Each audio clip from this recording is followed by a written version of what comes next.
actually play. You know, it was understandable that kahit may kumuha siguro sa kanya nung preseason or at the start of the season.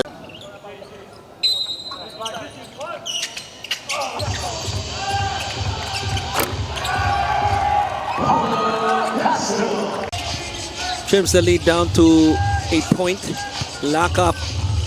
Nice challenge at the rim, but Tosi Tansinko cleans up the miss. With 18 points.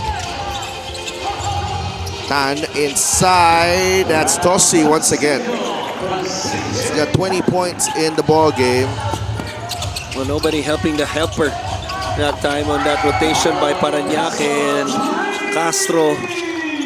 A quick strike after. Disoyo gets it to Tan with a reverse. Of the beautiful feed. Alex turn around and he puts it in.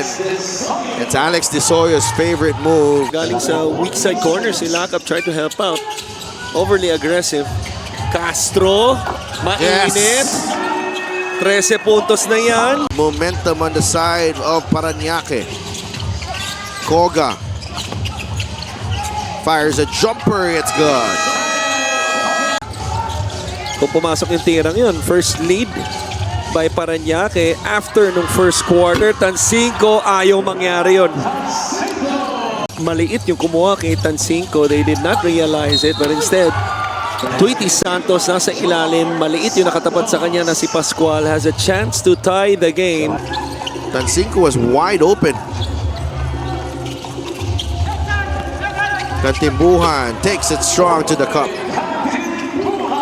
Kantimbuhan and Tansinko, they've been the 1-2 punch, especially in the second half. Para sa 10-act.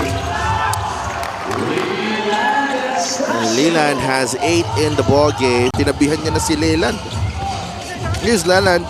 Drive. Monte comes up with the top, but Leland recovers and scores. Napako na sa 74 itong Parañaque. Puroy drives. And the finish by Puroy Kantimbuhan. Kantimbuhan to Tansinko. 25 para kay Tosi Tansinko.